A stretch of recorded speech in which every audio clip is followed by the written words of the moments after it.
Welcome to FDA Imports Cross-Border Compliance with attorney Benjamin L. England. Hello and welcome to FDA Imports Cross-Border Compliance with attorney Benjamin L. England, where we explore the world of customs and FDA-regulated imports. With a new administration in the White House now, there are many questions about what's to come for businesses importing food, drugs, medical devices, and other FDA-regulated products. From potential changes in trade enforcement and tariffs to shifts in FDA regulations and inspection processes, the landscape is bound to evolve. But luckily, we've got the guy to shed light on all of this, Benjamin L. England. Ben, welcome back. Hey, thanks, Kevin. Good to see you. Glad I'm able to come back and we can talk about all the things that are in the pipeline. Well, there's lots to talk about, certainly. So let's start here with Trump now in office and a new administration taking over. What changes do you anticipate in customs and FDA regulations for imported products? Yeah, it's a very broad question. Let me answer it sort of this way, and that is what happens in terms of the change in an administration. You know, this is the second time the industry has had Donald Trump as the president, and they've had some experience with him before, and so has the government, right? So the government also has had experience, and it's not uncommon when there's a change in party at the White House, the executive branch, for there to be a swing in policy. They talk about the pendulum swinging, and so you would have had a Trump administration that was swinging to one extent towards the right, and then you would have the Biden administration swinging to the left, and now we have Trump again swinging back. Consequently, you had the Biden administration undoing the Trump executive orders practically the first day, and then when Trump came back in 2025, just this week, he basically eliminated the Biden executive orders for the most part, and then reinstated all of his. So that's a big whiplash. And most people are thinking about big policy issues, and we're going to talk about FDA and customs issues in particular. The Food and Drug Administration remembers that, as do other agencies, that under the first Trump administration, he had put together a policy which was, I had never actually seen it before. It was actually quite unique, where the agencies, if an agency wanted to have a new regulation under their jurisdiction, they would propose it to the Office of Management and Budget. And one of the things that they had to include in their proposal was they had to identify two of their regulations that were of similar consequence and import to them, to the agency. They had to identify two regulations that they were going to withdraw. So they couldn't get a new regulation unless they eliminated two others, which of course was designed to drive down the number of regulations on regulated industry. Sure. It was actually remarkably effective in that there was a significant reduction in the number of regulations affecting industry. And that's not just FDA, it's USDA, EPA, you name it, right? All customs, all the agencies. And so the agencies learned that. And so after the election, one thing you can see if you go in and do some Googling and check it out, you'll see that FDA issued, dozens and dozens and dozens of Federal Register notices in November and December, right up to January the 17th, of new proposed regulations, finalizing regulations that had been in the works, and then new guidance policies and documents, whether they're draft or finalized, before Trump took office. So there's actually been this sort of rush of new regulatory requirements, new agency opinions about all sorts of things. And they range from, how medical devices are going to be regulated or imported, to pet food, to antibiotics, infant formula, it's all over the place. Each of the agency centers, it seems, I'm pretty sure each of them had a number of these documents that came out. So there's actually been a significant increase. Now, anything that happens in those industries affects imports, because the majority of things that are consumed in this country that are regulated by FDA are imported. So it turns out that there's actually been a pretty significant increase, which I couldn't even get into. There's so many of them. But as we start putting out some information, we can start identifying some of them. So watchers, viewers can reach out to us and we can give those details. Customs also took some initiative. One of the things that Customs did, and we actually talked about this in another episode, it had to do with the difficulty of importing products that were intended to be sold direct to consumers. There has been some call it a loophole. There's been sort of a loophole that allows products to come in that are valued at less than $800 that are intended for personal use. There's an expedited process to get them in, and it's significantly easier to import those goods. And a lot of companies were using that loophole in order to get their products to Amazon, because they would be smaller little packages and they could argue it's less than $800 and it would come in under that policy. Well, Customs came out with a regulation, basically a proposed rule saying we're going to be increasing enforcement of the $800 limit and the kinds of expectations that they have as Customs in order to take advantage of that.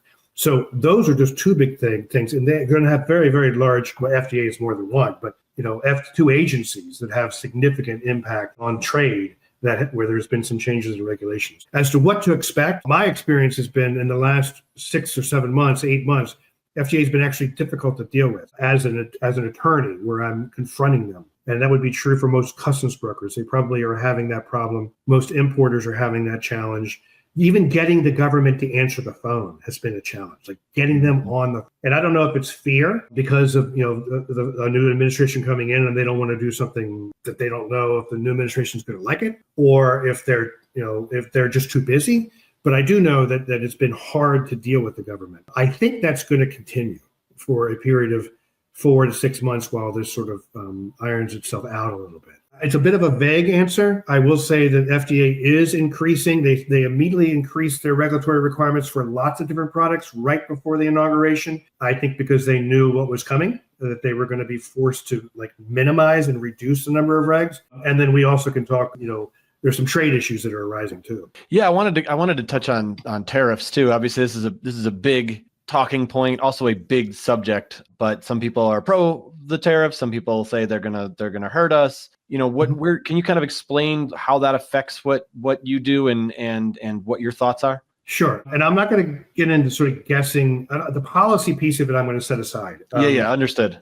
Right. I mean, I have my opinions on the policy, and I actually was just in a conversation with a bunch of attorneys about whether it was going to cause inflation or whether prices would go down, et cetera, like the tariffs in particular. And I could sort of tell you in the FDA space what that looks like, because these attorneys were sort of in the food space. But a couple of things. The president has certain authorities. Usually it's under various emergency powers. There's national security. There's certain statutes that are specifically designed to give the executive branch the power to essentially penalize other countries by the use of tariffs for certain conduct that threatens the United States in certain ways, whether it's the economy, national security, public health, et cetera. Those authorities enable the president to essentially exact tariffs from products coming from those countries without congressional action, right? He doesn't need to go to Congress to have it done.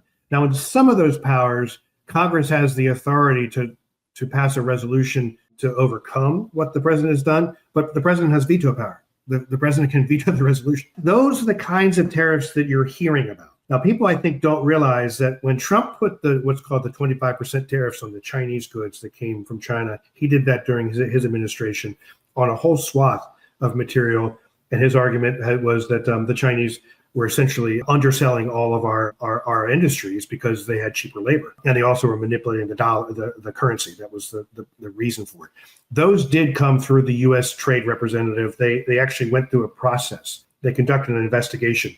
These tariffs, that's not necessary, the kinds of tariffs that Trump's talking about. But they're also limited in terms of how high the tariff can be in some respects and how long the tariffs can last before some action must be taken in order for them to be extended. But the actions, we're talking about, between 90 and 180 days when there's a limitation on time. And that's actually a long time for a tariff to have impact. So what ends up happening is that Trump has this authority and he's been talking about using it. Notice on the 20th of January, you may have noticed that one of the things he didn't do was enact these tariffs. And instead, he said that he was going to enact them by February the 1st, and he's been talking about different numbers. And we're talking about China, primarily, Canada, and Mexico.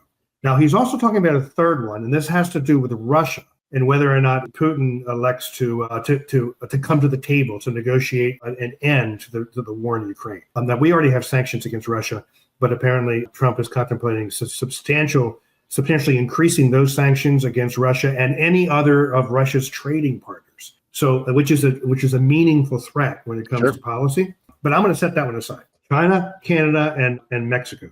For different reasons, Trump is anticipating adding more tariffs and using this emergency authority, essentially. Now, he's talked about 25% for Canada and for Mexico. Well, what does that mean for FDA? During the winter, and we're in the winter, most of our fresh produce, whether it's for the fruits or vegetables, is coming from south of the border because it's cold here.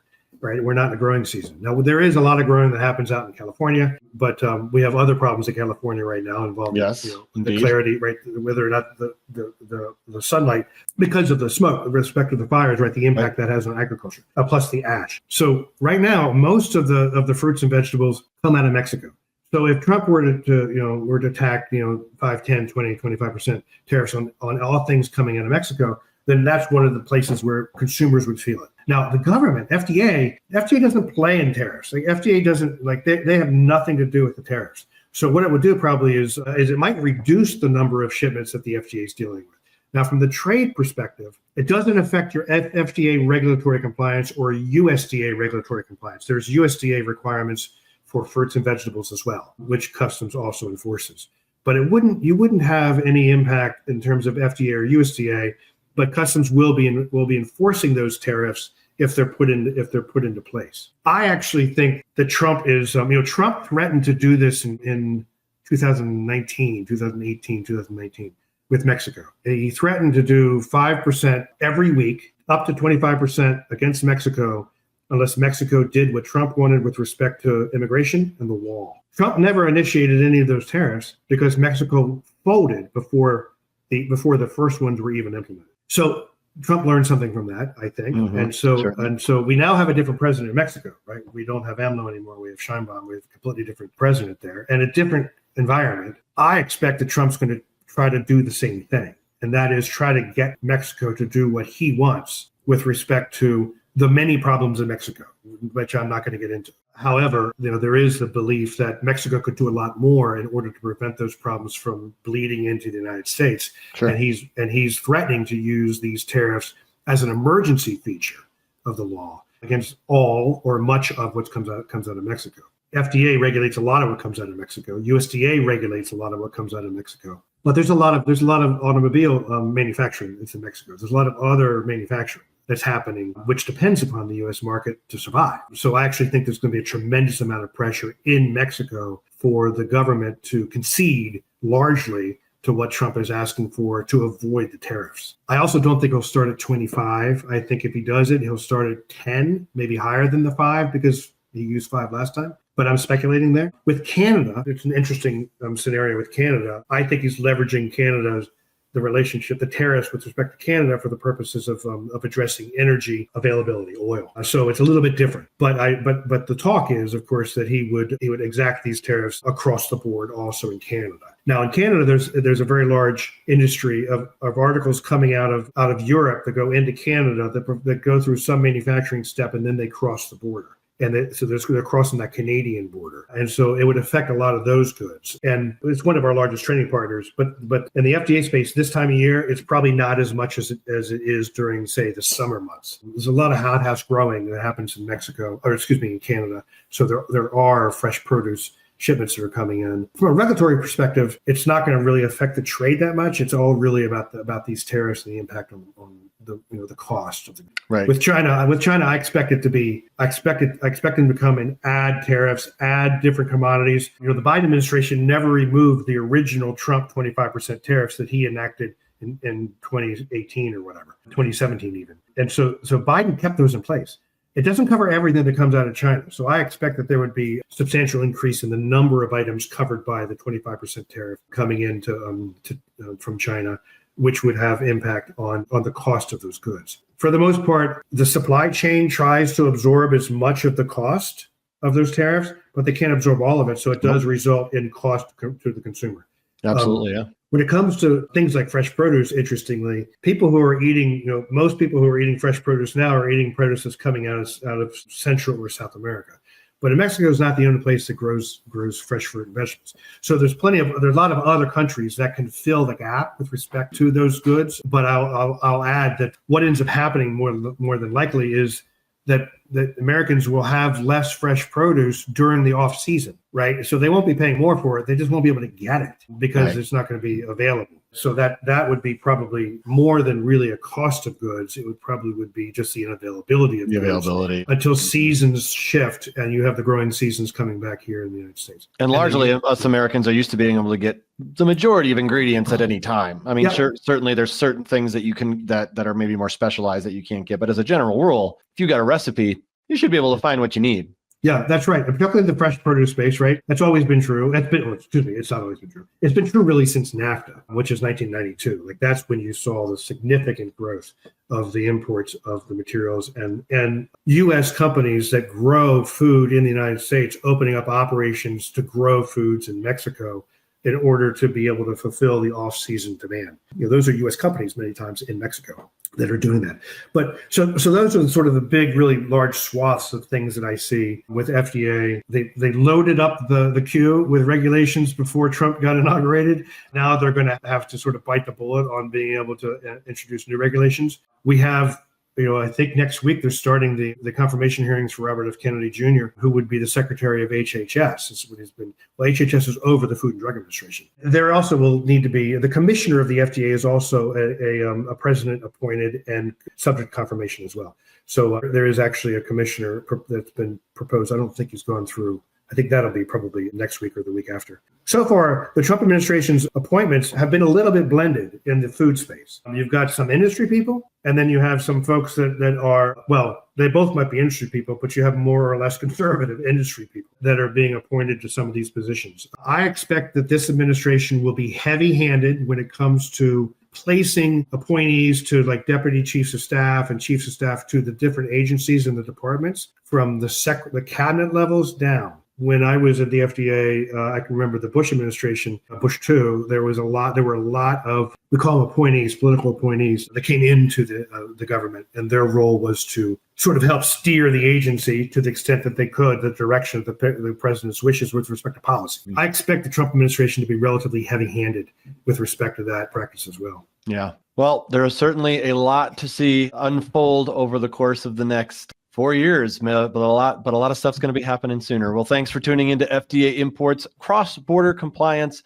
with attorney Benjamin L. England. To connect with Ben, head to FDAImports.com, and please like and subscribe to our channel and leave us a review. Ben, it's always great to talk with you. Thanks so much for all the insight. Thanks. Likewise. We'll talk soon. Thanks for watching. Be sure to hit that like and subscribe button and leave us a review in the comments.